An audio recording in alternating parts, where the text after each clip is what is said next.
Yo, yo, yo, who out there? Who out there?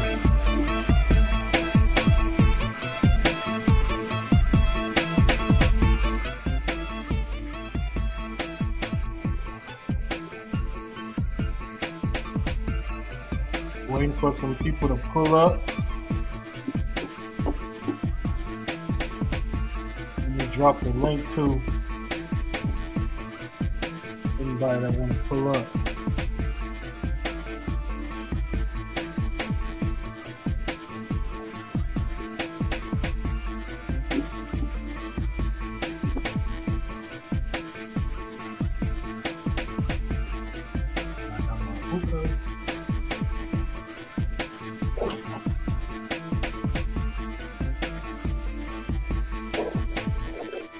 What's good? What's good? Who out there?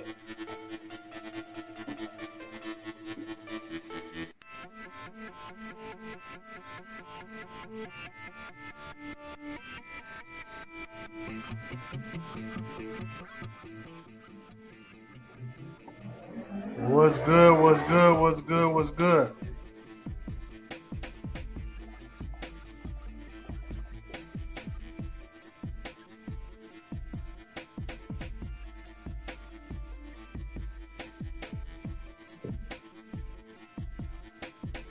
I'm gonna give one more minute before I get underway.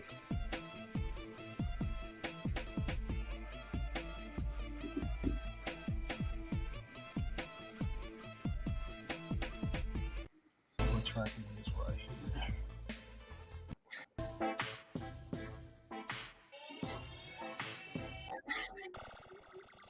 Let me know if y'all think about some of my instrumentals.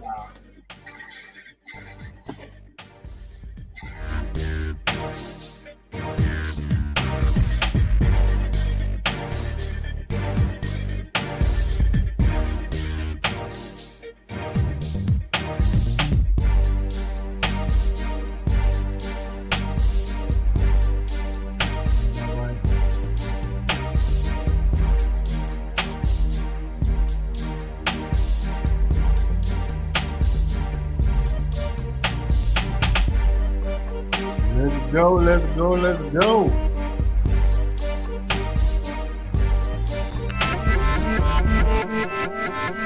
Yeah. Like the flight book, it's a library.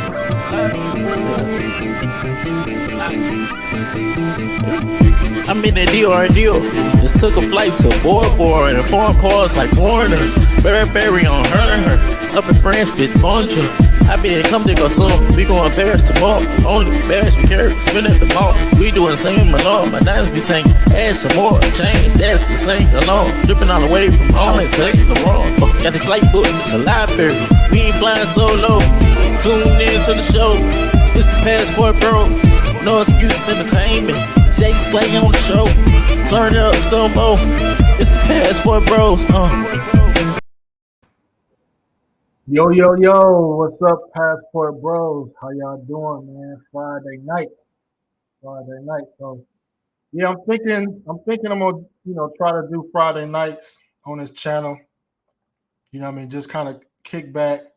I know a lot of people had a long work week, and just want to chill, conversate. So I'm definitely leaving this as an open forum. So anybody welcome to pull up on the StreamYard. If I don't know who you are, just show your face before I bring you up. Brother Kanal, he's supposed to pull up from Black Man Travel, and then also Solo Travel ORD is going to pull up as well. So yeah, so today I was watching like a lot of posts about people going broke overseas or expats going broke overseas. And, I want to talk about that a little bit. Then, however the conversation goes, that's how the conversation goes or whatnot. So I got my hookah with me, got something to drink, So make sure on Friday nights, man, if y'all, drink beer or whatever, just make sure you got your drink or smoke, whatever you do, We'll just have some grown man talk. So yeah,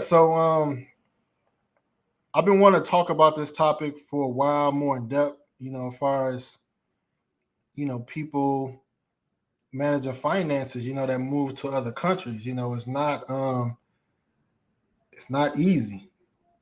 Even people with fixed income, been going broke.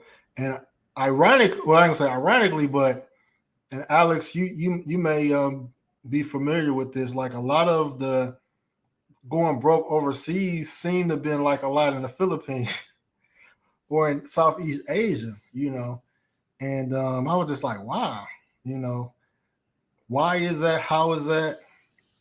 Is what's really going on in these countries? Yes, Friday night cigar and drink talk. Yes, I like that. So yeah, I'm trying to figure out what is going on, in the Philippines or Southeast Asia. A lot of men have gone broke overseas, and it's not black men. I'm saying it's older white European men or American men.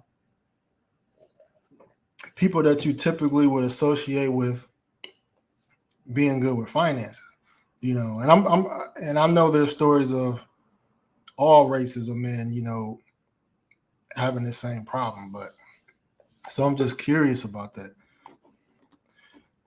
You say Chinese government financial system is going down from a huge theft of 60 billion. Okay. So I see Brother Kanal, Black Man's Travel in the background. I'm gonna bring him up.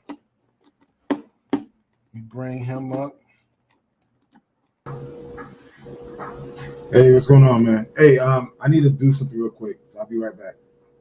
All right, cool. So yeah, let me mute his mic real quick while he's doing something. Let's see. Also said a lot of financial strapped countries, especially ones that backed Bitcoin. That's interesting. So yeah, so it was a couple of guys in the Philippines that went broke. I've heard of situations of guys in like Colombia, all the countries, Brazil, DR. I heard a lot of stories. So what's intriguing about it is because I always associated people going broke with like black people, you know, always associated with that, you know. But it can happen to any of us. And so, you know, when I was thinking about it, it was just like, you know, I think I'm financially savvy, you know, even though I've probably made some financial mistakes, you know.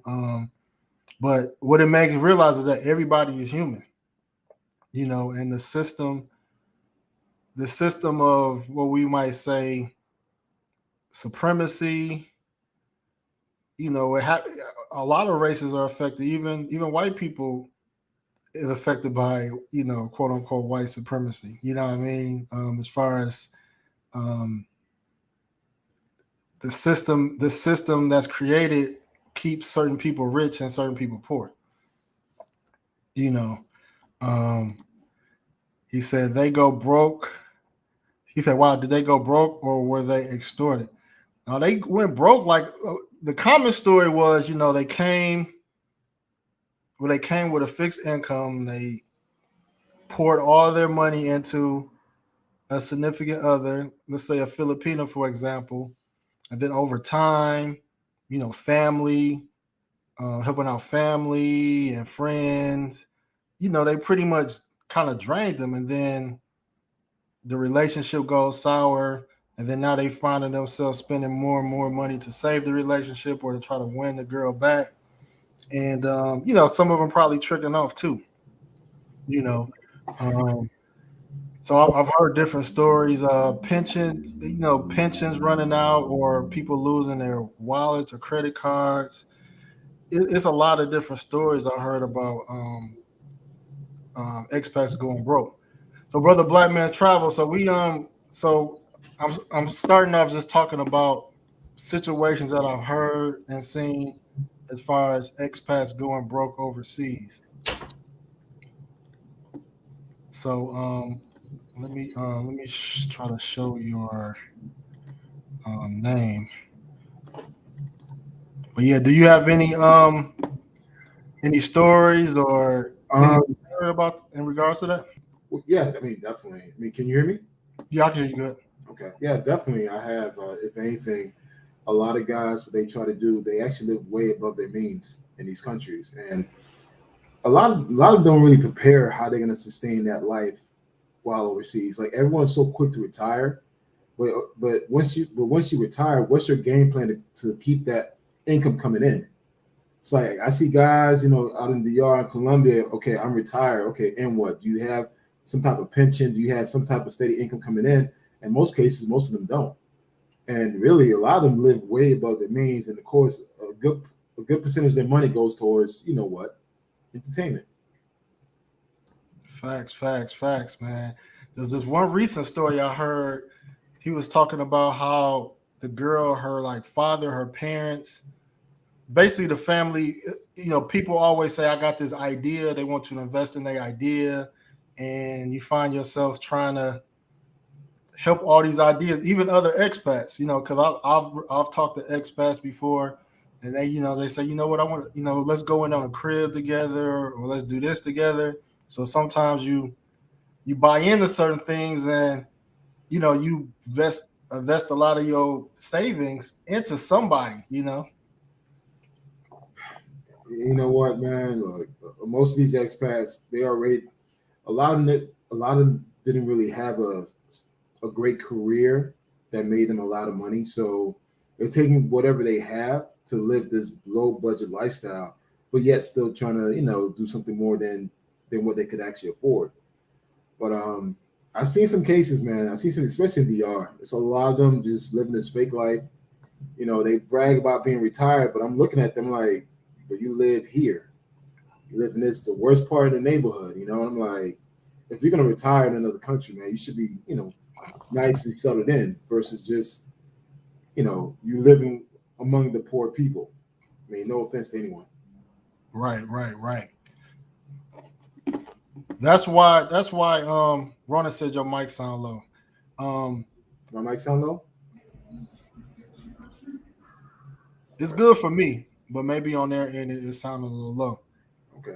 But that's why I say like visiting is different than living there because when you're visiting a country, you're on pretty much like you're a weekend millionaire. You know, you got money, you're a weekend millionaire, so to speak. When you live there, you got to live on a budget. And so also your interactions with women. Yeah, I can hear you now. A little better. You just probably got to talk more into your mic. But your interactions with women are different too because when you're visiting, let's say on a weekend or a week trip, you know, you're spending more money, you stand out more. Women are, you know, they're, you know, I mean, they're, you know, they could just see the aura about you being there for the weekend, just how you carry yourself. But when you live in there, you know, a lot of times you don't necessarily walk with the same swag. You know, I mean, you kind of being modest, and women can kind of feed off that. So, make a long story short, you know, the times I was single and living overseas for a couple months, like I noticed that I really wasn't getting a lot of play from chicks as me being there an extended amount of time versus when I was like kind of there just on a short trip, you know. And so by me, you know, by somebody being used to getting that attention, they might be more compelled to like spend more money because they like, man, I need that high of when I visit on the weekend, you know. So they want that attention high all the time. What do you think about that?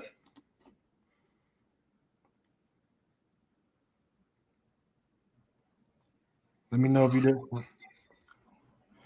So Alex said, absolutely, budget is key. You should be spending less with the same quality of life or a little better than the States. Yeah. It come with proper planning. It come with proper planning. Okay. Just reboot. So I'm waiting for Kenal to come back. But yeah, it come with proper planning. And this is why I really promote certain countries and I don't really try to push. I do support like the Philippines and Thailand for visiting, but not for living. And this is why I push like a few African countries, Colombia, Brazil, even DR. You can own land in these countries, so you have a way to generate wealth in countries that let foreigners own land. So when you're in like Southeast Asia, for example, Philippines or Thailand, you can't own land outright. So you already in a position where you can't really maintain the wealth because let's say if I had a property in like Philippines or Thailand, for example, and let's just say my money ran out, I could sell my house. I could probably get a loan. I could pull out equity and get a loan on my house. You know, there's a lot of things I could do with those resources. You know, but when you can't own anything where you can make money off of, it makes it hard to re-up.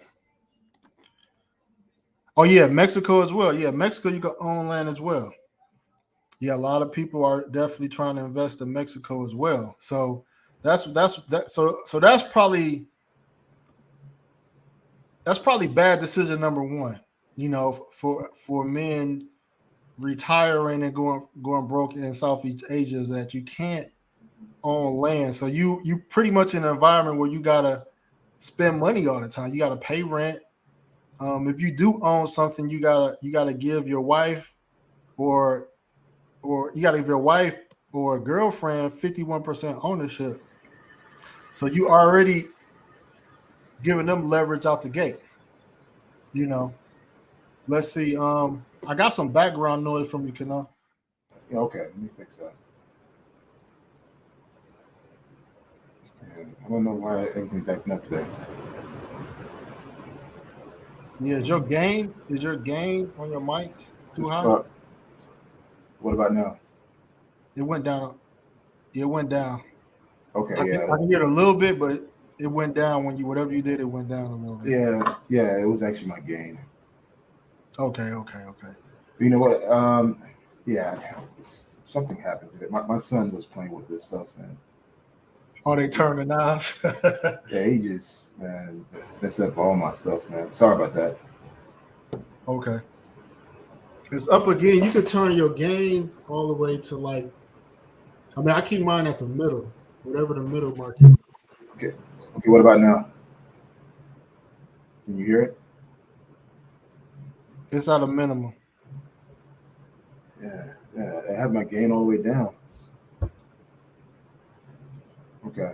It's better, but it's not bad. It's All not right. bad.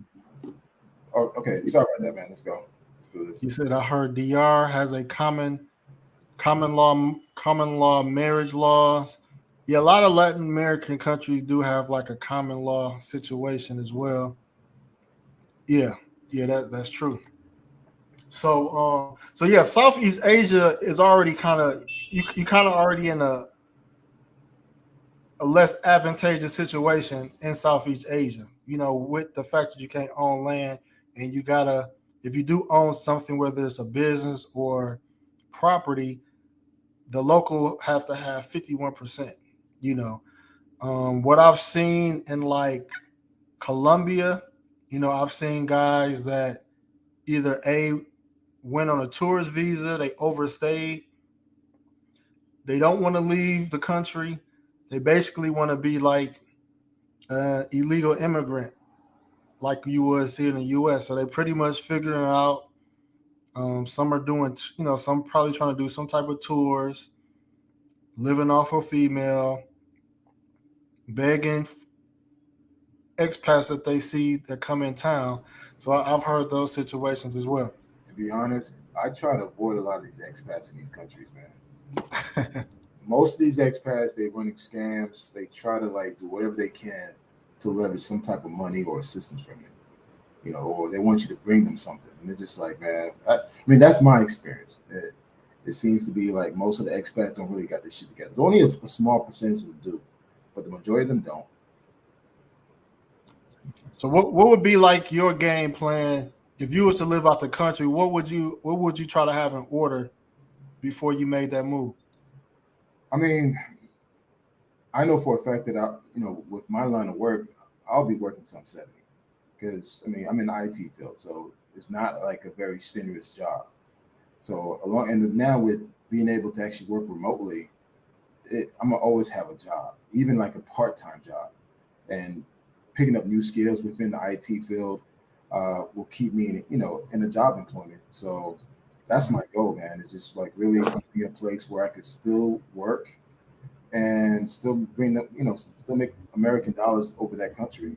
I haven't decided which country yet, but more than likely, whoever girl that I decide to settle down with will probably be in the country and just call it there. That sounds like a plan, man.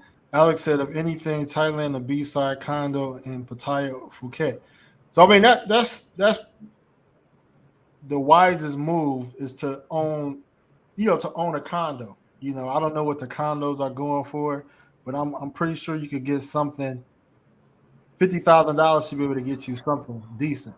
You know, but at least if you own something, you don't have to worry about being on the street because there's guys that I know that don't have a place to live. So I would definitely say that's one thing you want to be able to have is something that you own, at least, or at least back in the U.S.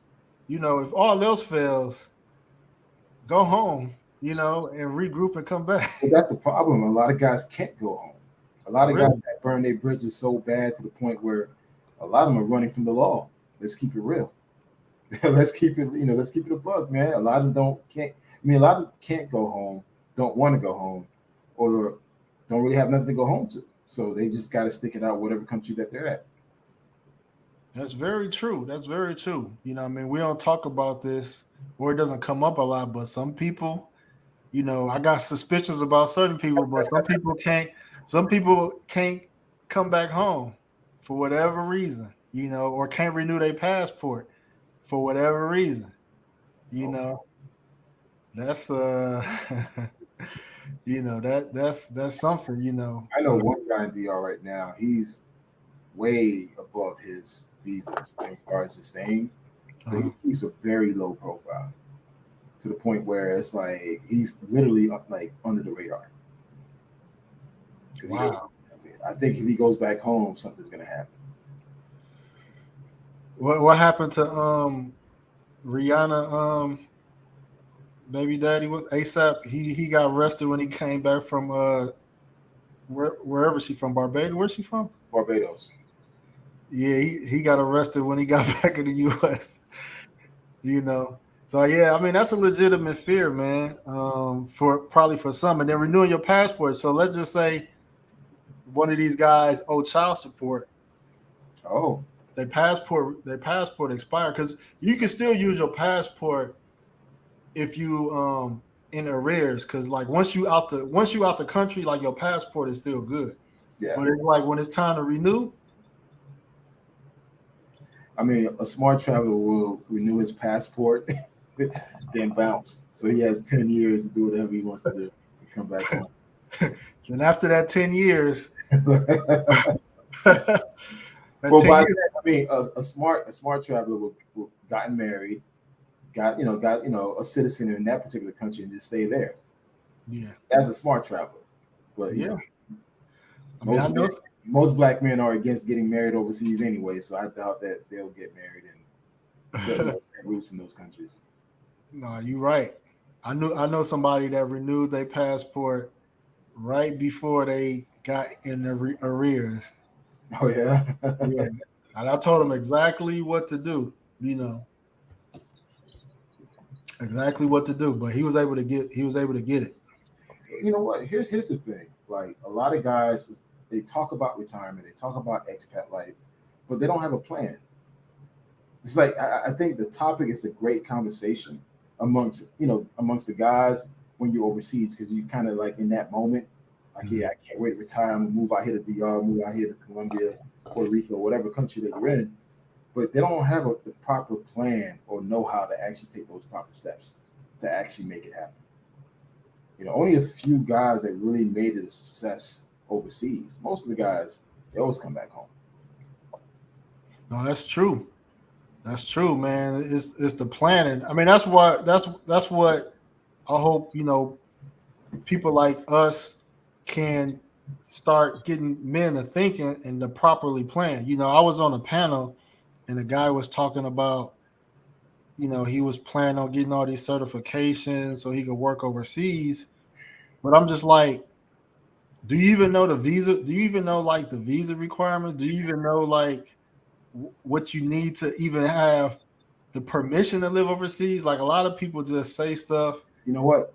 To top of that, most of the companies, especially if you're in the IT field around IT security, they may not even want you to be overseas. They may want you to be in state for security reasons. So it's like when I hear people say that, I'm going to get all these certifications, like, dude, you got to make sure that the company that you work for or you're contracting are okay you being overseas. Don't lose your job because you're just trying to be overseas. I knew actually 4 years ago, I knew a guy who was making six figures. He decided to go work overseas without telling anybody. So he's on a call. Dude, he had girls in the background. And I'm like, bro, if you working, you making over 160 easy, living the life, but yet you can't create the level of discipline from 9 to 5, kick everybody out, and focus on your job.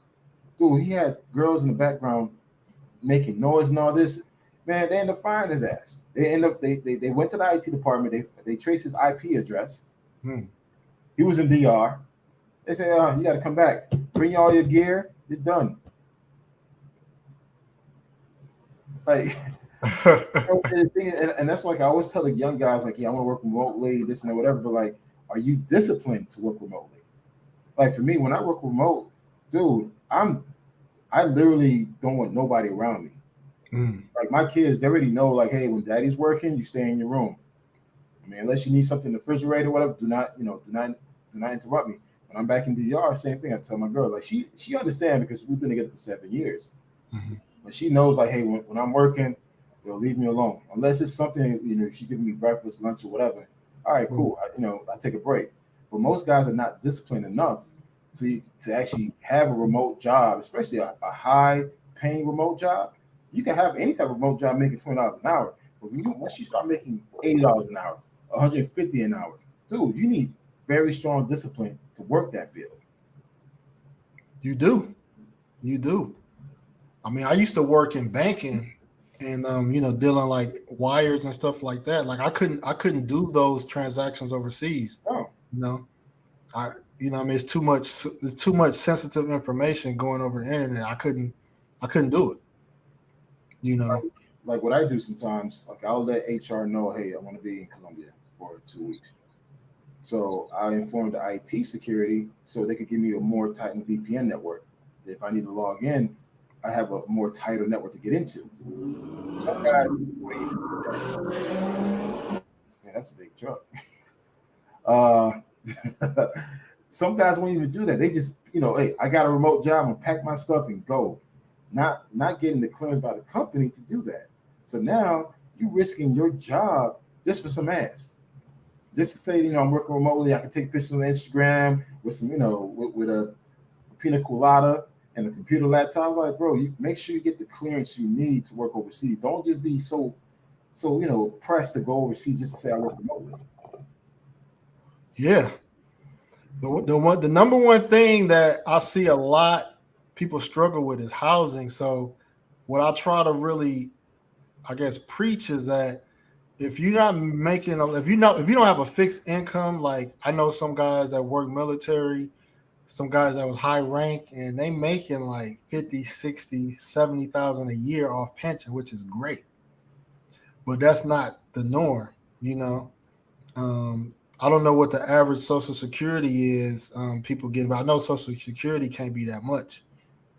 And so when I the way I'm approaching living overseas is that I can't be in a situation where I got to pay rent. So I have to buy something and pay it off in full, whether it's a condo or a house. You know what I mean? So one way to not go broke is to have a crib where you want to live at. I think sometimes people go too big.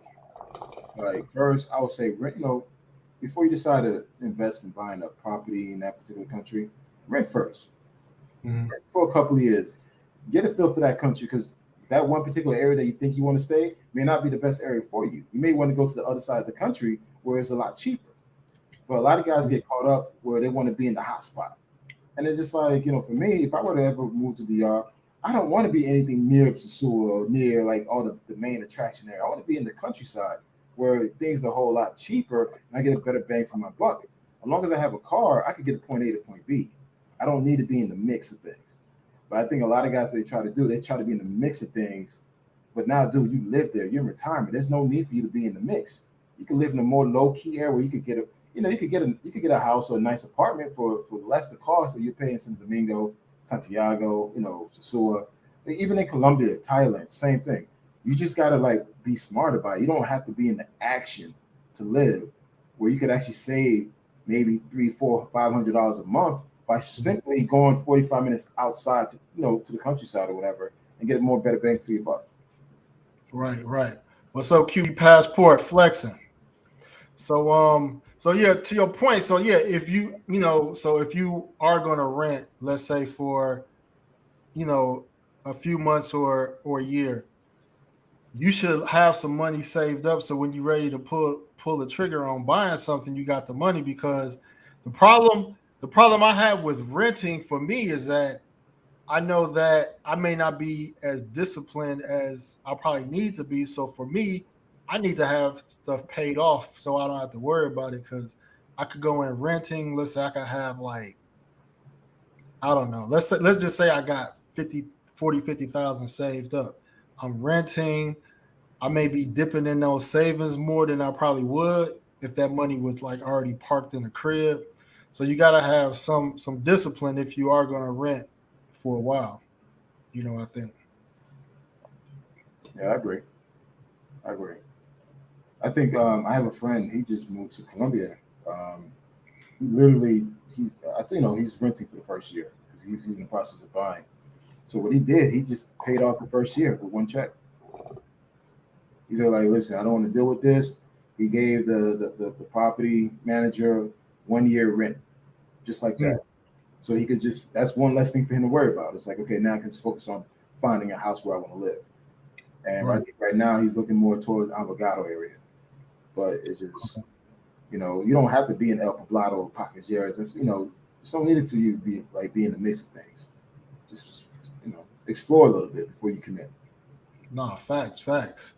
Before I forget, so this was something else I was thinking about too. I mean, as of now, my wife and her family, I don't get asked for things like that. But the stories I've heard in like the Philippines, for example, I've heard that the man kind of overextended himself to her family or associates. And what I do in the United States is that, I'm originally from Wisconsin. And, I grew up around family that always was needy, because they knew certain people in the family, they could always hit up for $20, $40, $50 all the time. And I just didn't want to be in that situation, So I always lived in different cities. And because of that, I never got hit up for money from people like that. But the downside is I was away from family. And, sometimes you could be alone, you could feel kind of alone during holidays and things of that nature. So I'm even thinking about in my situation, like, even though I feel like it's good for the females like to be close to their family, like maybe not necessarily live in Cartagena, because like when you're so close, people are going to ask you for things more than they usually would. But you don't think it's your girl responsibility to actually manage that relationship? Like, don't ask my husband for anything. I don't know. I just feel like, for me, that's true. My girl, we've been together for 7 years, and never once any of her family ever reached out to me. But also too, she does really well for herself. So if anything, I may have offered, like, for instance, let's say I've gone to the mother house to chill, and I kind of like saw the refrigerator's kind of half empty, whatever. Like, hey, I'll put a little $50 or $100 in the mom's hand and walk away. But as far as anyone asking me any business opportunities or, can you help the family out? Never once, man. Never once. So I think it's the lady or the guy responsibility, even for the ladies who are listening, to manage that. It's like, listen, you don't ask my fiance for anything. You go through me. And it's just like, I think that's the proper channel. No, you're right. I know my lady did that before. It was a situation where somebody wanted me to get something from the United States. They were going to give me the money for it, but she was just kind of like, I really don't want him to have to do that, because a lot of times if I bring something, I probably got to bring an extra bag where I got to pay for. Yep. I got to take out time on my day to go running around the city to get something that they want. And then they only giving me money back for the item. They're not reimbursing me for my gas, the bag fees that I'm probably paying extra, But to your point though, your woman should kind of curb that. But most females I dated before her, they wasn't really like that. And that's probably why I'm not with them right now. Yeah, right. It's important that that's her family. It's not your position to check them. She's supposed to check them. It's true. That's true. Zero to Hero says the Philippines is a crazy beast, and a lot of people go broke. That's facts, man. I'm curious about the Philippines too, because like I would say at least interactions I had with Dominicans or Colombians, even the ones that kind of begged a little bit, they still help out. Like if like they always made sure I was fed. I'm pretty sure if I needed a place to lay my head, they would be more than welcome to. So they look out. Like it seemed like all the men in the Philippines, like their family don't be looking out. Like it's crazy. Let's see. Like for me, whenever I go back to DR and I go to my girl's family house, they always cook a big dinner because I'm coming. And and then sometimes I feel like, what, the money I could have spent at a restaurant, let me just put it in the mom's hand. The money I could have, buy drinks and cabriete, spending about $100, just doing whatever. I could just easily, help someone else. And, it goes a long way for them versus me just spending at the bar. Oh, facts. So, I mean, that's what I do, man. But never once anyone ever asked me directly. He sees the way. What's good, bro? He said, I'm planning on doing that in Sabaneta. I'm paying the whole rent up front for a year. Yeah, that's a smart thing to do. That's a very smart thing to do. I think in general, whether you're in the US or not, if you're thinking about buying, you want to kind of research the particular area you're thinking about buying in before you pull the trigger. He said, facts. I always tell them I do carry on only. I ain't got no space to bring anything for nobody. Yeah, man. Especially, I mean, for me, times I fly on Spirit, I can't. If I'm flying Spirit, man, don't ask me for bring nothing. Don't ask me to bring nothing. So I would say so. Based off of what we've been saying so far, the common thing is either way, you got to have a certain amount of money saved up, right? You know what I mean? My thing is that if you're in position, you know what I mean, try to own a home in the United States. Like, I know it's hard right now. It was hard as hell for me to buy a crib, but you want to have a crib. You want to have a crib somewhere. If you don't have a crib in the United States, save up money to have a crib overseas. Like, you want to have a home. You want to have a home that's paid for somewhere in the world. And so that's something that I want to put out there. But to get to that point, let's talk about ways of saving money. So what's your thoughts on how to save money? How do you save? How would you save 50? Let's say let's make a 50,000. 50,000 too high? What, $50,000 to save? Yeah, let's say 25,000. Let's make it a little easier. How would you save 25,000, and how long would it take for you to save? Well, I mean, the question is, let's talk about the debt. Does that person have any debt? Before you start saving, pay off your debt. I think it all boils down to your salary, to be honest. I mean, if you make a certain income, you could probably save a lot better than someone that has a low income paying job. I can share this with you guys. I got a bonus, and I decided to take this bonus, and I literally paid off $15,000 worth of debt on one day.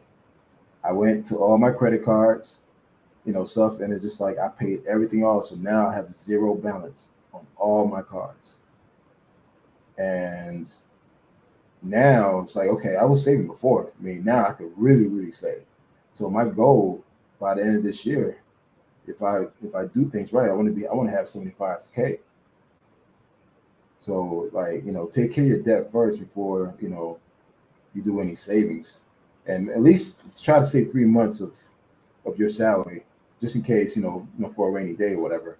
But for someone who's taking care of their debts and they already got their emergency funds already taken care of, I think you can save up to $25,000 a year, depending on how much you make and what is your daily spend is.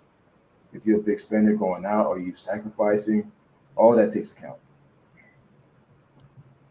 No, I agree. So my recommendation is it's two things, right? If you don't make a lot of money, you want to have great credit. Yeah, I've seen people that make way less than me with good credit and able to get a better car than me, able to get a loan. They're able to just make moves. You know what I mean? So let's say if you're making $45,000 a year, right? Yeah, it'll take you. It'll be hard as hell to save 25 bands in a short amount of time. But if you got a 700-800 credit score making $45,000 a year, and let's just say you got a relationship with a credit union is typically better. You can borrow some money you might see a crib in DR or Colombia. You might see something for $25,000-$30,000. You can probably get a personal loan making $45,000 a year. You can pay that crib off while you're still working in the U.S. You can work. You can work to pay that $25,000-$30,000 loan off, and you could probably pay that off in like 5 years or faster, depending on how large your payments you make, or if it's something, or if you got another hustle. So that's one way to do it. I've seen people actually a guy that's been a Medellin. He started Medellin maybe like in the early 2010s, and I remember he told me how he got his first condo. He got it on a credit card. Wow. He maxed out his credit card. He leveraged his credit card. Then he used, I think he was like doing some rental stuff. Then he used the proceeds from that property to pay down his credit card. Can I share something with you? Yeah, go ahead. Hey guys, if you got good credit, my credit score is really high. Call all your credit card merchants and ask for an increase. Tell them to increase your credit limit, and you'd be amazed. Sometimes you could dictate how much you want. Like for me, I have about over 20 credit cards, right? They're all in good standing. So one day I say, you know what? Hey, let me call and see if I can get a credit increase. Did you know all of them gave me up to like $10,000 credit increase? Oh, wow. Yeah. So, and the thing is, my credit score actually went up again. So I was like, okay, you know what? Because I learned how to play the credit card system. Once you understand there's a game and you know the rules, that's how you now. Like in the past, I never really respect credit until now. I respect it and I know how to play it. So, dude, whenever I apply for a credit card, minimum I get it. So, one trick: call your credit card, and again, as long as you're in good standing, you can afford to make those payments. Ask for an increase, and again, only use the credit card when you need to use it. Like, for instance, if your credit card gives you mileage, those miles points, use those ones that I use on a daily basis. So instead of me using my debit card, I'll use one of my American Express card or my JetBlue cards as my daily expense. So the money that I could have used on my debit card, I just put it up towards my credit card, and by doing that, I get double miles, double points. So a lot of my travels, Rob, is based on free miles, man. And and when you get the credit increase, it just benefits you. And as you said, the guy was able to actually purchase a home in Medellin with credit cards. You could actually do that. They just want the money. They don't care how you make the payment. They just want the money. Yep. So again, if you got a great hustle, you could actually pay off that credit card too, because now you got a new property as an investment and flip that to Airbnb or whatever when you're not there to pay off the credit card. Yeah, I'm gonna give y'all some game, man. Put a 1 in the chat, man, if y'all want to hear about how you could build some credit, man. Because I give y'all some gems, man. If y'all don't know about some of these, man, because it's a lot. So here's one thing, right? So let's just say you buying something. Let's say it was $30,000. Even you might not have a credit card that have like a $30,000-$40,000 limit, but if you got 3 credit cards with like that's $10,000, you got $30,000 right there. You know what I mean? And so what if you got good credit, you can do a lot. All right. So I'm gonna use that example, right? So let's just say you got 4 credit cards, right? 3 credit cards got 10,000 limits on it. The 4th credit card got, let's just say the 4th credit card got like 30,000-40,000, right? And this credit card got balance transfer 0% interest for 18 months. Ooh, which means that for 18 months, 18 months is 0 interest. So that's a year and a half. So if you got that, and those are the type of credit cards, if you got good credit, you want to go for those credit cards. You want to go for balance transfer that offer balance transfers, 0% interest, 18, 24 months, depending on you want to catch those promotions. And then a lot of times they'll give you like 80,000. They give you like a lot of miles if you spend a lot in the first 6 months or something like that. So you could knock all that out just transferring balances. So let's just say you found the crib overseas, $30,000, you maxed out 3 credit cards. These credit cards got 24, 28% interest rates. Crazy, right? So you would transfer all those balances to the bigger credit card, which is at 0%. Now it's going to be a fee associated with each transfer, but so what? So now you got $30,000, and let's just say in fees you pay. Let's just say you pay $500 in fees for each one. So let's just say that's say $31,000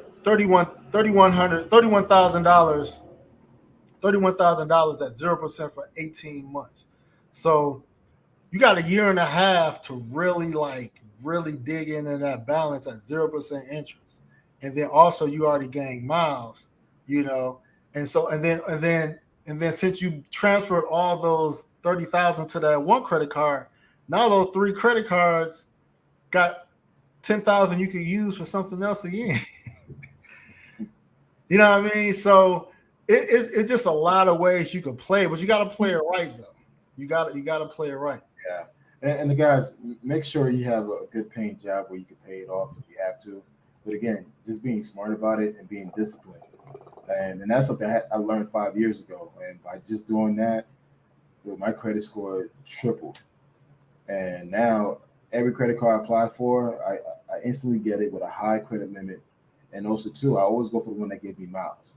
So I have like 3 American Express cards that all kind of give me miles for Delta Airlines. So I use all of them for Delta Airlines. Like, all right, cool, I got a free trip. So, but again, guys, just be smart about it. If you're not disciplined, you're not good with money, I wouldn't recommend it. But if you are, like, I'm very anal, so I'm the type of person, I go into each of my credit reports and look at everything, line item by line item. And also, too, I look at each of my credit, my bank statements. My credit card statements. I look at if something I don't recognize, I'm picking up the phone and calling like, hey, I don't recognize this. Take this off. So I do that every month.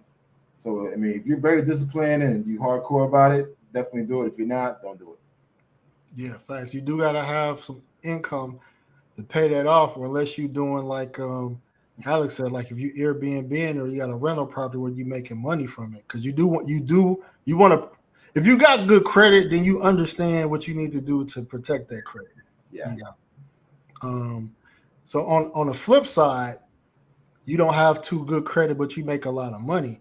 Now if you want to save $30,000, if you're making $100,000, let's say if you're making $90,000 or $100,000 a year and you don't have good credit, you should be able to save $30,000, making $90,000, $100,000 a year. You just got to maybe cut down on some expenses. But if you saving let me see, what's 30,000 divided by? I'm gonna be real aggressive. Let's just say you're gonna be disciplined for a year. So 30,000 divided by 12. So that's $2,500 a month.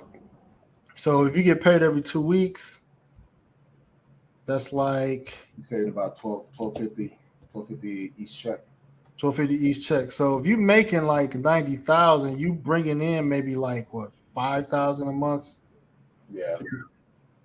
So you pretty much saving half of your income for a year.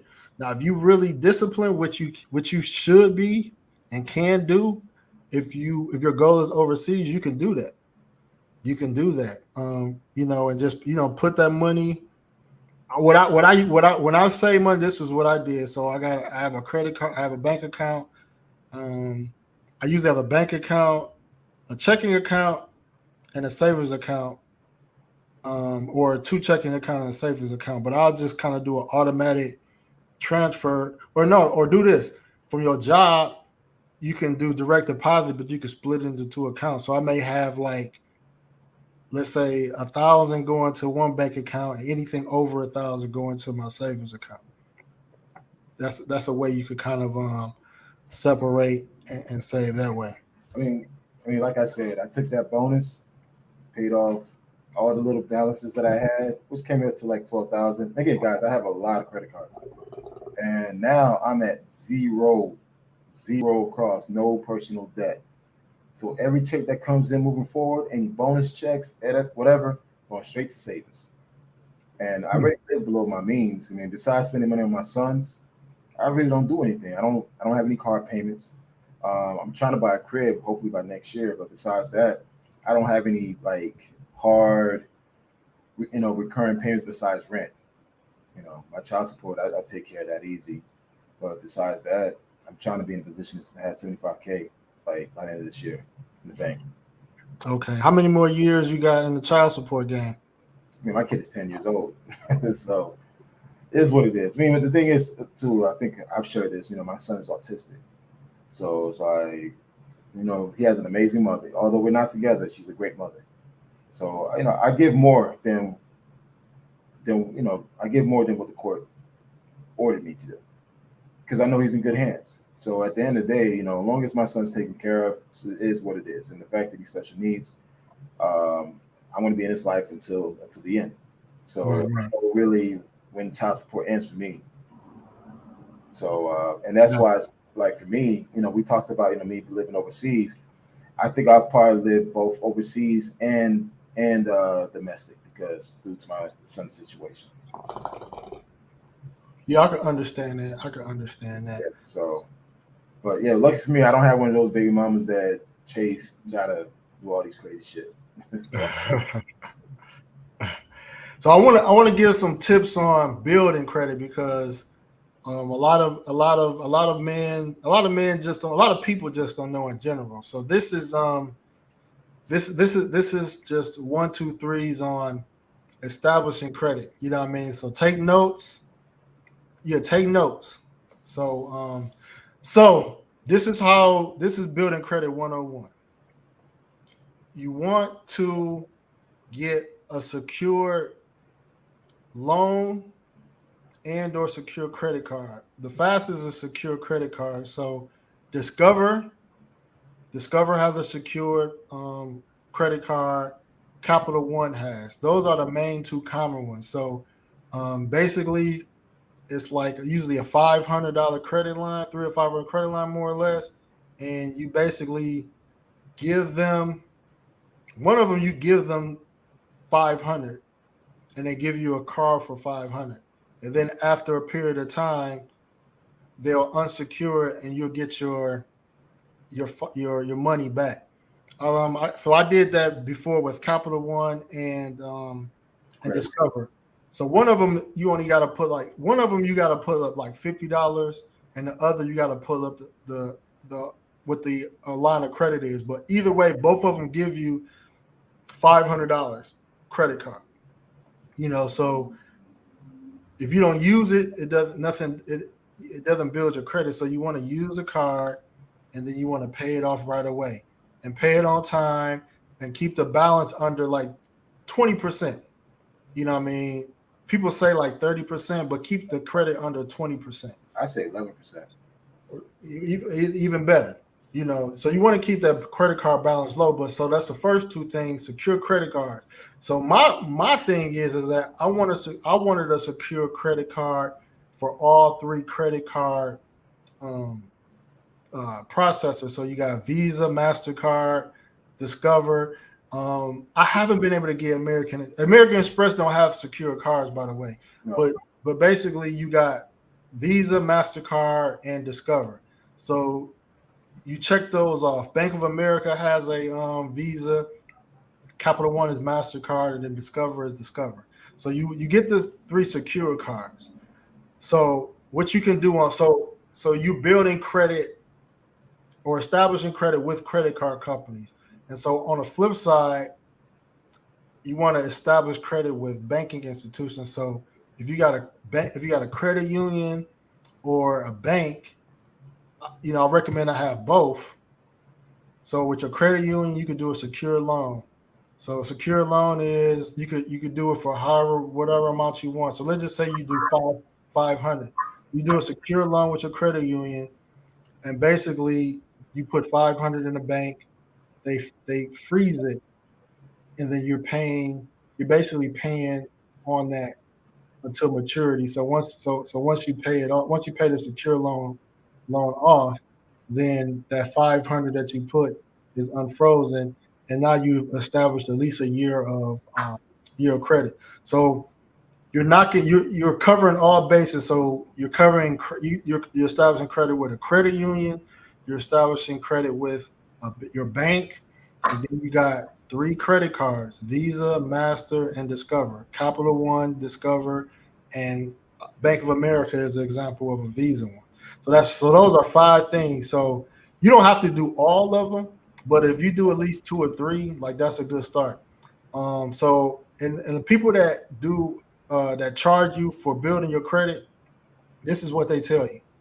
So another thing is that it's a company called My Jewelers Club, right? So this company allows you to have a it expands your credit profile. So basically it makes it look as if you have a lot of credit, but it helps your utilization be low. So My Jewelers Club is what's recommended from all the people. Anybody that does credit going to tell you this. So My Jewelers Club gives you a $5,000 line of credit. They got, they pretty much got bullshit jewelry on their website. So you got to pay.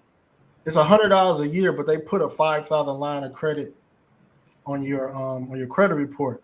So that makes it look good because now you got $5,000 credit. Your utilization is low because you're only using $100 because you got to buy something for $100. So you only used $100. So your utilization is maybe under 5%.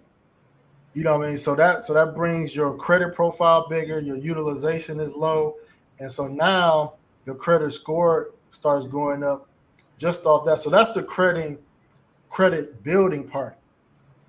The credit fixing part is disputing any negative things on your credit report. So that's whether you got delinquencies. So things delinquent you can pretty much kind of challenge. Either you could pay off the debt, or you could probably work something out to settle the debt. Or if it's older than 7 years, you could write a formal letter to the credit bureaus, certified letter, return receipt, and they can remove it from your credit report. So a lot of people wonder, okay, does this letter have to have some type of legal jargon?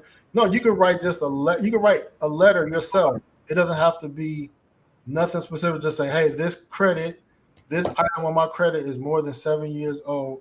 I request to remove. The only thing you have to do is mail it certified, return receipt. Because certified means that they got the letter and they have to act on it. You know what I mean? You go ahead. You got something to say? Yeah, there's a trick where, if you have any past 30 days, 60 days, 90 days, but for the past couple of years, you've been consistent with your payments, you can contact that credit card merchant via a certified letter, and say, hey, can you remove the 30, 60, or 90 days due to the fact that I've been in good standing with you for the past 2 or 3 years. So, and then guess what? They'll review it, and if they see you've been consistent with your payments for the past 2, 3 years, and you got this 3 nagging late payments that happened 4 or 5 years ago, they'll actually go back and remove it for you. And it happened for me. It's I kind of contest, some very old payments that I was late with, and but I was consistent in paying them. And plus, I was this one credit card I had for 10 years, and I still use that same credit card.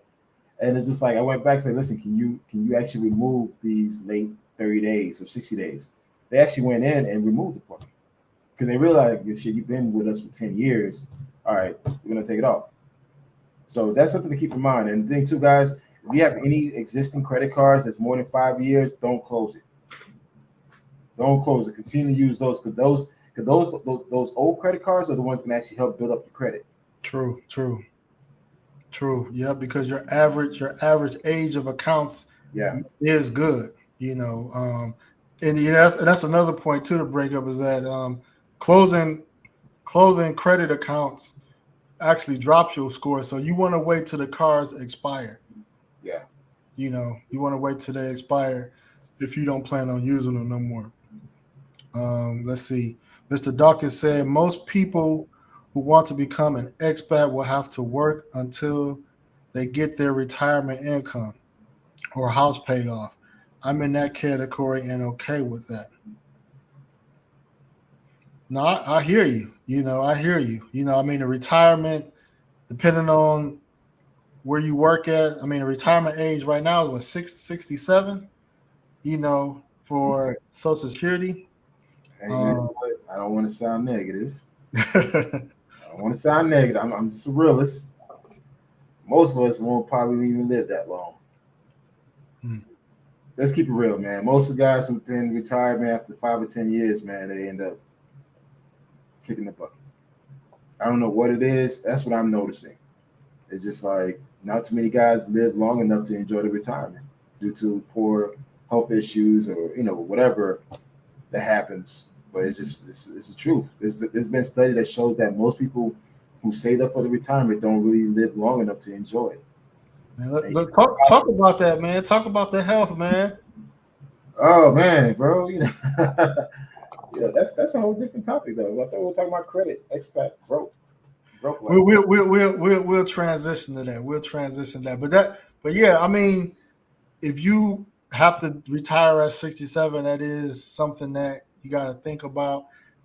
Some people, I know when I worked for like the city, I know that they had they called it a drop program where you could retire at 55, and your pension is kind of structured in a way, basically an early retirement option for some people.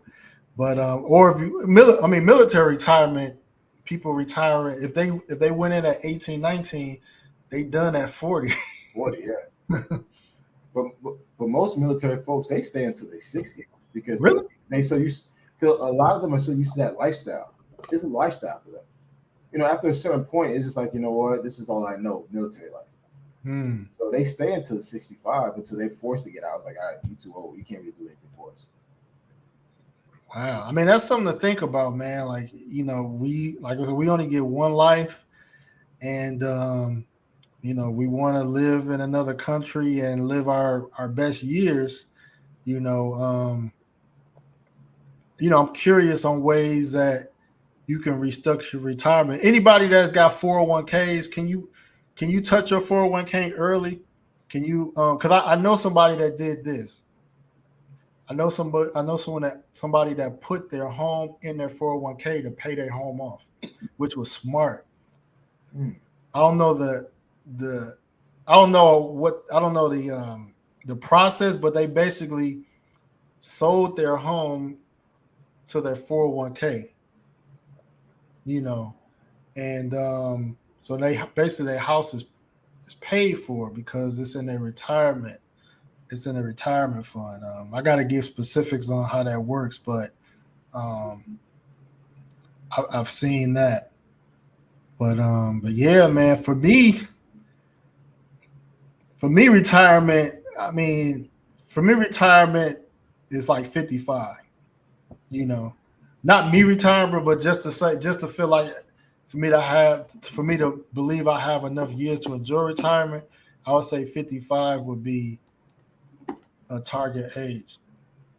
He said, if your mortgage gets paid off before 60, you can easily rent your property off. You can rent your property before your mortgage is paid off too and have that paid. But I guess it just depends on your situation. If you have to live there and you still got a mortgage, you can live in another country and rent it. You can rent it out. There's lots of renters out there that would that could pay it off. You can do you can pull equity. Let's say it like this, right? I don't know how long you've been in your house, right? But let's just say you're close to retirement, and whenever you bought your house, let's just say you paid $200,000 for it at some point, and now you owe like 50,000. You got 50,000 left before you finish paying off on it, right? You can pull equity. Let's say you pull $100,000 of equity out, buy your retirement crib overseas. So you say, okay, well, now I just added another $100,000 to my mortgage, so now I'm at 150,000. Sell your home. You could sell your home. Let's say you so. Let's say you were able to sell it for $200,000. Now you just paid off the um the equity you pulled out. You paid off the home. You got extra 50,000, and your crib overseas already paid for. So when you have a home, you can leverage that so many ways. You just got to know how to leverage it. You know what I mean? Because if you almost paid off for that home, and the prices of homes now, like no home in a major city is going less than 150,000. You know, so you can pull if you got equity, you pull it out, buy something, sell your house, and you Gucci. Let's see. I see John Steven in the background. Pull up your let me show your camera real quick so I could just see who you are, and then I'll bring you up. You don't have to keep your camera on if you don't want to. You say no, you cannot just take money from a 401, but you can take a home loan based. Okay, I see your face, bro. No, you cannot just take money from a 401, but you can take a home loan based off of it. Okay, and they will pay the home off for you, but you have to pay the money back in 401k. Okay. I got to get into those specifics. So I see John Steven is in the background. Introduce yourself, brother. Hello, guys. My name is John. My name is John Wallace. I just go by Stefan because it's like my favorite basketball player. I'm from LA, and I currently go to Stanford University in Stanford, California. I'm 26. I'm probably doing like my 6 to 7 year in law school. So yeah, that's basically who I am. And I'm like an intern for a law firm in California. I'm a part-time though, because I'm still practicing law. So that's just who I am.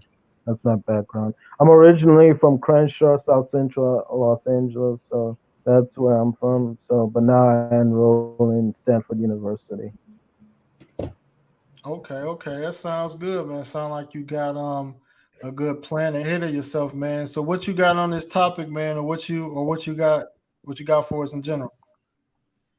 Man, I'm all about making money and doing money, man. I'm all about, financial stability and all of that, man. That's all I'm about. Business, man. It's always business. Okay. So by you living in California, I know the cost of living is high out there. What's your plans on Yeah, you go ahead? yeah. I was gonna say, yeah. I'm planning soon. Planning to move out. Maybe in 5 or 6 years or so. I'm gonna move out. Maybe I'm gonna probably go to North Carolina because California is really expensive, man. But since I go to college, I don't really have to rent an apartment or anything. But yeah, pretty much, man. Okay. Are you a international traveler, or are you interested in, let's say, living overseas at one point?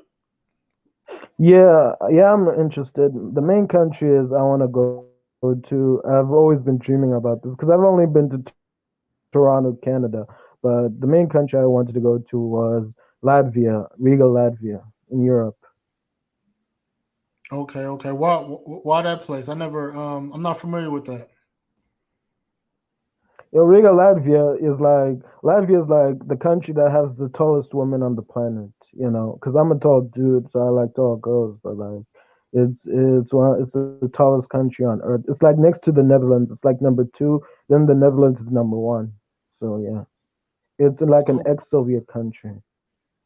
wow. How tall are the women on average there? Yo, man, I think it's about 5'8" or 5'9", man. But it's more than that. Like if you ask the people, like it's more men, it's more women than men. It's like I don't know, like 18% more women than men. So if you ask the women there, they're a lot taller than like 5'8". There are some ones who are like 6'0", 6'1", you know. There's a lot of tall women out there, man. I'm telling you. And they're Wow. pretty too. They're like an 8 out of 10, and they're no joke. Like these women are like they're like Russian basically. They're like similar to Russian women, but Mhm. they have like their culture, you know. They're a lot taller than Russian women basically. They're a lot taller. Wow. How do you spell that? I'm gonna put that in the chat. How do you spell it? Latvia, Latvia, just Latvia. That's it. Oh, okay, okay. Wow. Have you heard of that country? No.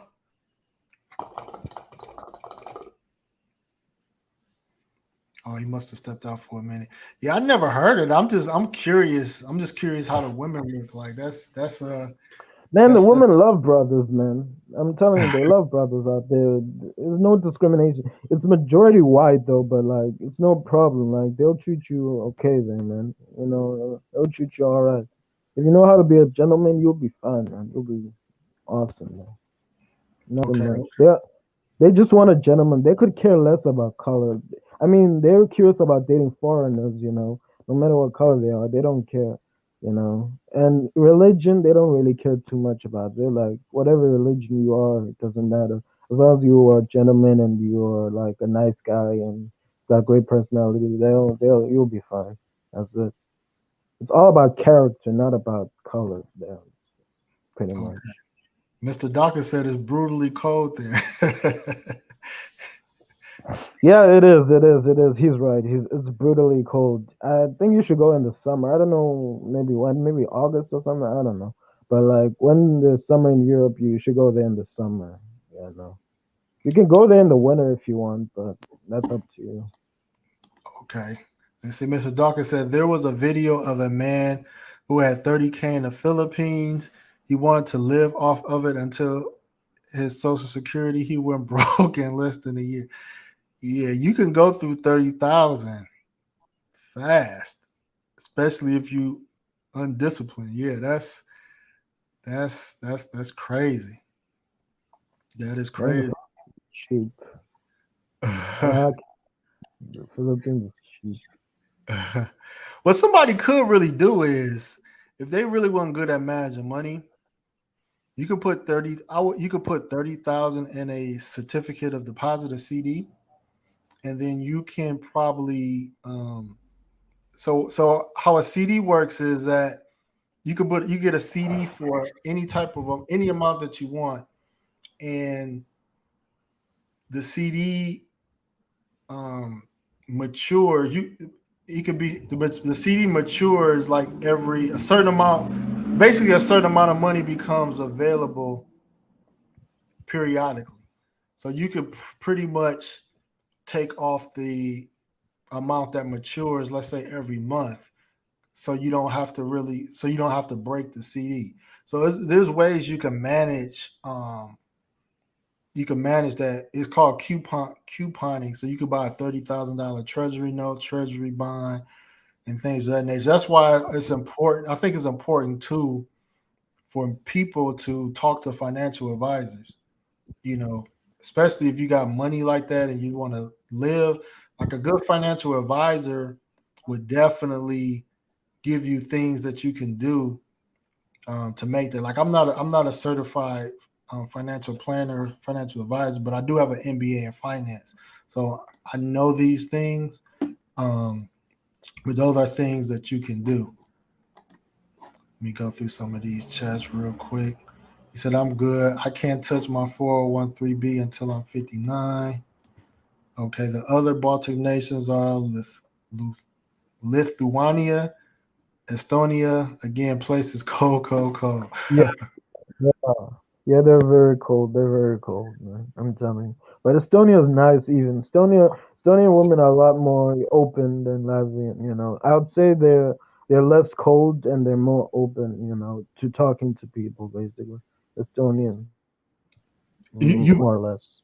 you been to any of these countries? I've only been to Riga one time, but that was like for like a week or two. But I've only been to Riga one time, and it's been rad. Okay, yeah, thank you, Alex. That is the word I was looking for, an annuity. You can put that in an annuity that will pay out more than the 30K. Yes, that is good, man. So yeah, so you so how tall are you? 6'3", man.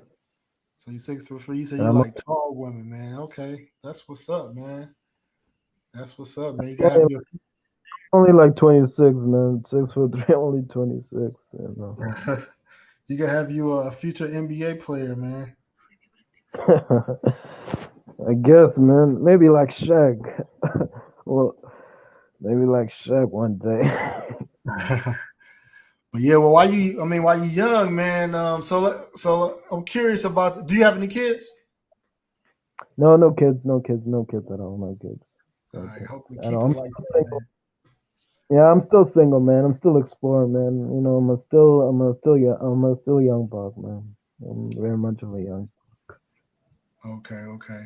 So I had posted some earlier today, and Black Man Travel. I don't know if you heard about it, but I I've, heard a proposal about um, unborn child support, and that kind of blew me for a bit because I'm just like, men are already dealing with so many, I would say, uh, disadvantages these days with the family court system, and now they want to add unborn child support. So, like, if you ain't got no kids, man, brother, do not have no kids. That's my advice to you, man. Do not have no. Thank you, man. I've been telling people that, and they've been looking at me like I'm crazy, dude. I'm like, brothers, don't have kids. I keep on telling them that, and they look at me like I'm insane. I'm like, nah, bro, it's for real, man. I'm not joking. I ain't. Man, for real, it's hard, man. So you a younger brother, man. So you know, do you deal with women that? How should I say this? Do Yeah, you deal so with women that want to trap you up, man? Or yeah, I've dealt with a few, man. I've dated a few like that, but I managed to keep a low profile. I managed to keep my distance away from them. But like most of the dates I've dated were like, cause since I live in Cali, I dated Hispanic, and I've dated like white women. I've dated, but they're all the same to me. Like the Pookie and the Ray Ray thing, it doesn't matter what color they are. It's just that their personalities, they just are very similar because they're very like ultra masculine. I guess they give out that ultra masculine vibe sometimes. So I've dealt with that, a few times. But I got used to it. You get used to the stuff. It ain't that bad, but like yeah, you gotta travel out of the country if you want to find an ideal wife. You know. wow, yeah, man, no babies, man. It's kind of sad because it's just like as a man, like part of being a man is one to have kids, you know, and it's just like you can't even have kids in the country that you love, the country that you know. You really gotta damn near. What's up, Global Paper? He and Medi. How is Medi out Wait, there, man? wait. One of them's in the middle. Listen, man, I got a story from a friend. He's a very tacky guy. Like, he got robbed in one of those countries. I told him to go to Europe because if you wear like a suit and a chain and stuff like that, if you could wear that, you can survive there in Europe because that clothing you wear is originally European. But like, if you go to Latin America, I'm like, man, you're gonna get robbed. So my friend, got his chain snatched when he was in Brazil. I think he was. I don't know what city, but like, I think it was the capital. He got his chain snatched, man. I'm telling you, it was bad. It was like a bad situation out there. I told him, nah, man, head to Europe. They won't rob you. They won't do nothing. Yeah, man. Medi. Okay, hold on. Global Paper said Medellin is on fire. Models and bottles on deck, man. Yeah, Medellin, man. I ain't gonna lie, Medellin. It's a lot that go on, but Medellin like a drug, man. It's addictive, man. It's just the women are beautiful, man. The weather is perfect. I want the beautiful and the tall. That's all I'm looking for. If you're beautiful and you're tall, I'm rocking with you. Beautiful and That's tall. all. I said, hey, it was a tall chick I used to see like guys hook up with in Colombia, man. It's not a lot of them, but I would say Brazilians could be tall. They have a high Yeah, testosterone. They have a high testosterone genetics. what I what I like about Brazil is very diverse. Also, it's not only like the black or the brown. It's also like the European looking and stuff. But Brazil, I prefer to date the European like blonde type of Brazil. That's what I'm into. That action in Brazil. If you speak in your mic, Yeah, sorry about that. But also, don't forget, Brazil is also very racist. So, it's very diverse, but it's still certain pockets. Yeah. If you dark Seriously, skin, man, I didn't even know that. I didn't even know that, man. I didn't even know that. yeah. So, depending where you are. I heard about the telenovelas. They feature mainly like European looking women. I know that fact. Like telenovelas, you can say those are racist, but that's entirely upon Brazil, man. I mean, the thing is, people think, certain countries, I mean, there's racism everywhere. It doesn't matter where you are. I mean, even in Colombia, there's Hmm. racism. So it just, don't ever think that, you're going to be accepted everywhere. Some places you may be Yeah, accepted more, some places you may be accepted less, but racism is everywhere. I'd say the most racist in Latin America is probably Argentina or Uruguay or yeah, Cuba. I agree. You said Cuba. Nah, not Cuba. Oh, not Cuba, not Cuba. All right. Argentina and Uruguay, though. Those are Yeah, the ones that I know. yeah, I heard. Yeah, I heard about that. I heard it's tall But women not and Amazon women. I heard Amazon women supposedly are tall. Amazon. Like where in Amazon? Like in Brazil? Yeah, in Brazil, they got the Oh, Amazonian. cool. I want to know like which city in Brazil, like where they have the tallest region. I want to know that. That's what I'm gonna search later. Like the tallest region in Brazil. You check out the Amazons. I think it's either the state or city is called Amazonias or All Amazonia. right, all So right, man. so if you don't mind traveling in Europe, then you don't mind spending money because a lot of places that a lot of men travel to are typically cheaper. Countries where Yeah, the dollar is way stronger. yeah, man. Europe for me is like I'm gonna be a lawyer soon, so I make legal money. I earn like 75K a month. I'm pretty sure I can afford Europe. You know, I'm pretty sure I can afford Europe. Oh yeah, yeah, yeah.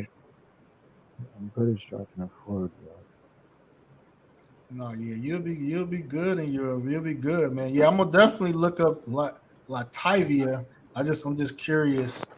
Yeah, that's Eastern Europe. Latvia. Yeah, that's Okay. Eastern Europe. That's Eastern Europe. Wow. Okay, okay. That's what's up, man. That's what's up. And fun fact, you can also find Russian women in Latvia. They have like the highest Russian population in Eastern Europe. Like outside of Russia, Mhm. Latvia is the highest. So if you want some Russians, you'll find them in Latvia also.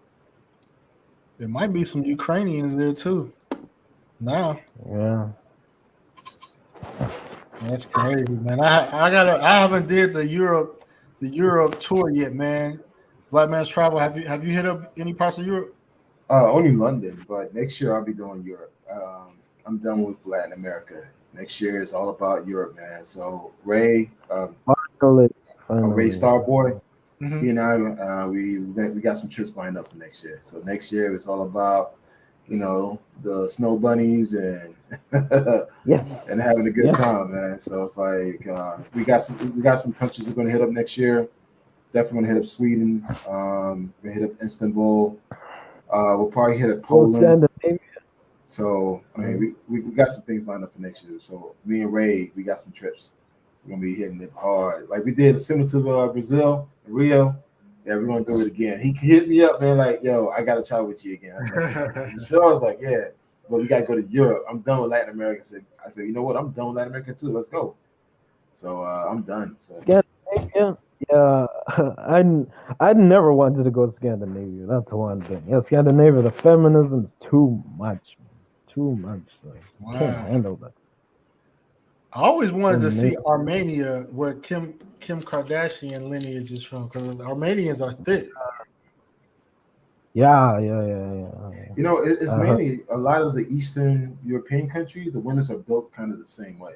So Mm. like when I lived in Chicago, I dated a few Polish girls. I dated a few girls from what's the country next to Poland? Damn, it's not Ukraine. Czech? But no, Poland. Oh man, I can't think of the name, but I dated a few girls from there and Russia, and yeah, they tend to have more of the curves depending where they are. But yeah, dark skinned brothers, man, you go out there, man, you get a lot of love, man. I mean, you still got to cook Out the of right. 10, out of 10, how would you rate the Polish? I mean, it depends. I mean, I see, there are some ugly ones. It just really depends. It's kind of hard to rate somebody, man, because it really depends what you find attractive. Because I see, Romania? you know what? Let me pull it up. I probably need to look at the map. Eastern Europe map. I Yeah, I heard. suggest next year you go. Yeah, I suggest next year you also go to Lithuania because it's one of those underrated countries. Like, not a lot of people talk about Lithuania a lot, but I want to see what's it all about. Yeah, I Lithuania is heard the pretty Slav. underrated. I heard the Slavic/Arab women are very curvy too. Uh, Bulgaria. Okay. That's the one. Bulgaria. Yeah, I watched it. I dated a redhead from Bulgaria when I was in Chicago, man. Oh yeah, boy, yeah, like that whole entire region, man, it's just different. And dude, they'll drink you underneath the table too, man. That vodka is serious in that region. Oh, by the way, about Bulgaria, I think they use like the N word in their own language there. Like, not in the derogatory fashion, but like they kind of use it to describe black people in their language. How they like see you there. They not a lot of people speak English. Maybe they do. It's just they don't speak it well. But like they kind of use that part of that word in I don't know. Bulgaria. That's just what I found out. I was like, well, okay. I don't know. But I'm going to the Baltic states. I'm gonna stick with the Baltics because at least they know the English language better. Hmm. Man, I seen some footage from Chuck and Effects in Portugal. Man, I didn't know Yeah, Portugal was lit like that. Man, yeah, because it's summer over there, so it's the best time to travel. Portugal, and plus you can find some great tickets, like some real cheap tickets to Portugal. I seen a Yeah, And lot of. Portugal's cheap. Portugal has a huge expat community in the states. A lot of black folks are out there. That's crazy. What attract black folks to go to Portugal? I think a lot from Brazil initially Mm. because with Portugal colonizing some of the countries in Africa and Brazil, a lot of those country residents actually flock to Portugal for a better life. So when Hmm. you go there, a lot of like even on Check's video, a lot of girls you see there look kind of Africanish or Brazilian look, and it's just like you just got that mixture. And plus, they're kind of more liberal out there, so it's probably a lot of mixing out there too. Hmm. But there's tons of Africans out there. Wow. Hmm. Yeah, I didn't. Budapest, Romania. Say Yeah, I Global like Paper Romania. said, hold on, Global Paper said the best country in Eastern Europe for girls are Budapest, Hungary, Warsaw, Poland, and Kiev, Ukraine, and Bucharest, Romania, only in Germany. Yeah, man. Yeah, yeah. Lithuanians do love basketball. That's a fact right there. They love basketball. Yeah, they do. Negro. Negro means black in a lot of languages. That's true. I mean, Negro is black. Yeah, they say that in Bulgarian a lot, but don't get offended. Yeah, I mean, Latin America they say that. So Yeah. it's just if anything, I've been called Negro a lot. It's like, hey, it's whatever. Let's see. I got a jersey when I was out there. Yeah, I used to hear about a lot of racism in Portugal, but maybe that has changed. Well, it depends where you are. I think most of the popular areas are probably not as racist compared to the countryside. You just never know. Like in France, France is still racist as hell, but everyone Yeah, goes to Paris. But once you're outside Paris, it's like, okay, you're gonna be treated as a second class citizen. Even in Spain, like Spain, you have a lot of Dominicans that they go to Spain, dude, they treat them like second class citizen. And they let them know, like, hey, you're not Spanish. you're not one of us.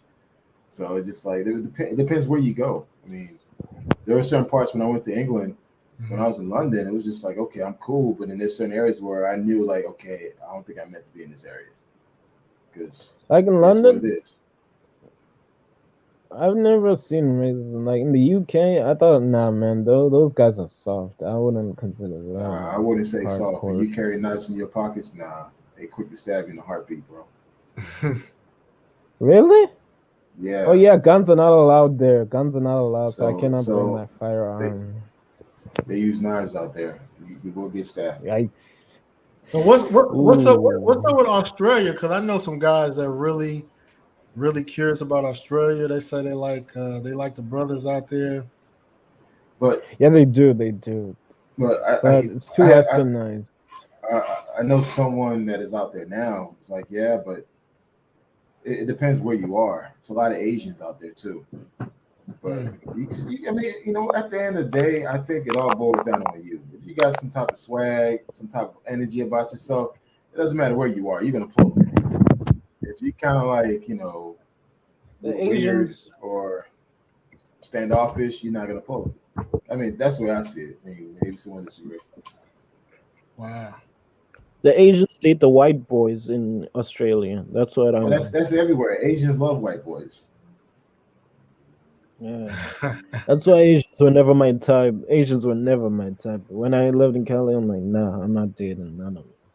No. So like, I'm going to Thailand in November, my first Asian trip, and I realized after a lot of my assessments, a lot of my video watching, I'm not going there for the women. I'm going there for the culture because I don't see what I like, and my goal is because during my trip in Thailand, I'm doing 4 cities. I'm doing Chiang Mai, Phuket, Bangkok, and Pattaya. And it's just like, you know what? I'm just gonna go and enjoy myself. If I could pipeline, I pipeline. But based on what I see, everybody talking about walking street, I'm good. I'm good. I'm not even touching none of that, man. I'm like, yeah, you know what? Show me where the regular folks go.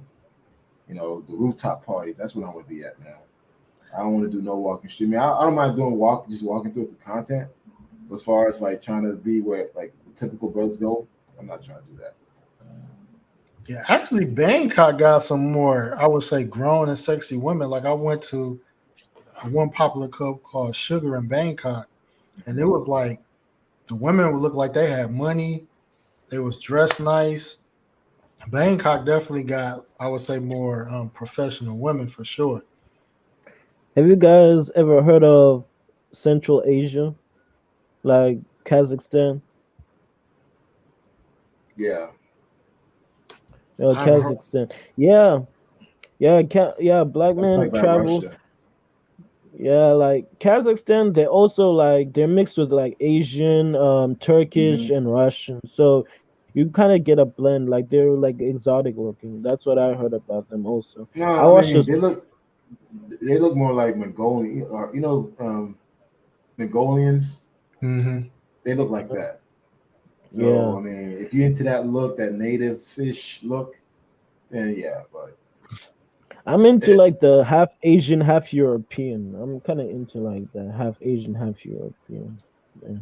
Them exotic mixes, man. Wow. I heard they were also. I also heard they were like they're tall also like in Kazakhstan like in the upper region like in the capital there are tall women out there but they're not many but there are a lot of them because of the European mix I guess with one of them having the European mix there. So I heard How is the some. casual dating culture in like Eastern Europe and these Baltic or Slavic countries? Like, how is hooking up? Is it like taboo like the U.S. try to be? Yeah, Or hooking up is taboo, man. I'm telling you. Prostitution or whatever, smashing on the first date or whatever. I think it's hooking up in general is taboo. That I know for a fact. Hmm. That's not really an incentive. I mean, Yeah, I think, in my opinion, I feel like a guy that's visiting from another country, even if a chick don't really get down like that, I think she'll make an exception. The fact that you just somebody different touching down, you know. So I do see that. I knew guys that went to was it Czechoslovakia for the first time, and they was on Tinder, and they was just matching like crazy. yeah. There was this guy named One Master Teacher. He's been to like Ukraine and Kiev, and he pulled up into, and within less than 10 minutes, he got like more than 10 matches, bro. Like Yeah, I'm telling you, when he was in Ukraine, yo, that guy, he blew up, man. His Tinder just blew up like a I mean, nuclear bomb. but you have to understand, there's not any black folks there. So you being, and you look, if you look somewhat decent, you're gonna stand out from the crowd. So just like, Yeah, that's the best part. No black folks in those countries. That's the best part. oh, that's true. That's true, man. I think I'm doing Europe next year, but it's gonna be Paris, and then I'm gonna hit up Monte Carlo just because I just wanna always wanted to check out Monte Carlo. okay, that's nice. You should rent a sport car, man. You have a Oh, sport car so for a another day. what's another country in Scandinavia? Oh, that's one that I forgot. Is Finland. Finland does not also have black folks, but Finland is pretty decent as well. Okay. Yeah, I got some. I actually got some family in Finland. You know, mixed family in Finland. So that'll be interesting, man. But yeah, man. Any closing thoughts, man? I'm gonna wrap this up, man. Any closing Any thoughts? closing? You, Me, I'm just saying, like, be open minded. You know, travel a lot and just see the world and like everything in the world or everybody in the world is not like America. Every country in the world is not like America. It's way different, man. It's way different out there. That's just my closing thoughts. all right, cool. I guess for me, focus on your craft, make that money, explore, and like he said, like John said, I mean, just keep an open mind and just do it. Sounds good, man. Make sure I'm gonna post. Let me put so many YouTube pages. Make sure y'all subscribe if y'all not subscribed to Black Man Travels. Let me put the link in the comments real quick. Yeah, make sure y'all subscribe if y'all haven't subscribed to Black Man Travel. But yeah, I'm gonna do lives every Friday. I'm gonna switch it up and go from there. So those that aren't subscribed to the other channel, No Excuse ENT, make sure you subscribe to that channel as well. You can get to it from the home page. But that's all I got, man. Y'all enjoy y'all weekend. And when you doing a live again, Black Man Travel? I got two scheduled for tomorrow, so that should be interesting. One about Dominican Republic, and the other is just my crazy overseas experience. People think I'm all about culture, but they forget that I do dabble in the fuckery at times. So just talk about some of my experiences. Okay, cool, man. I'm gonna pull up, man. I'll check you out tomorrow night, man. Cool, man. All right, man. Cool, man. Peace out, y'all. Bye. Yeah. Like the flight book, it's a library.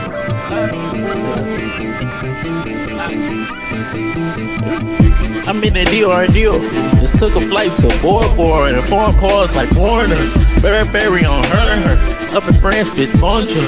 I been come to go soon. We going Paris tomorrow. Only Paris we carry, spin at the mall. We doing same alone. My diamonds be saying, add some more, change. That's the same alone. Dripping all the way from home and taking the wrong. Got the flight book, it's a library. We ain't flying solo. Tune in to the show. It's the Passport Bros. No Excuse Entertainment. Jay Slay on the show. Turn it up some more. Passport Bros.